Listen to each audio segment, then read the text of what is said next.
नमस्कार, स्वप्न किचनमध्ये आपणा सर्वांचे खूप खूप स्वागत आहे। आज आपण बनवणार आहात अंडा आमलेट। हे अंडे फोडून घेऊया। त्यानंतर यामध्ये थोडीशी हळद, लाल तिखट, चवीनुसार मीठ, त्यानंतर कोथिंबीर घालून घेऊया।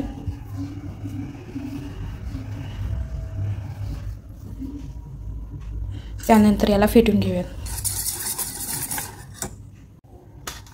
छानपैकी फेटून घेतलेला आहे। जिरे घालूयात थोडीशी, त्यानंतर तेल घालूया, त्यानंतर फेटून घेतलेला अंडा घालूया।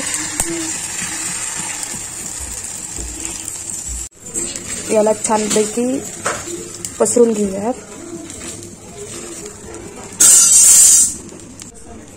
दोन्ही बाजूनी भाजून घेऊया। छानपैकी अंडा आमलेट तयार झालेला आहे। आवडला असेल तर नक्की लाईक करा।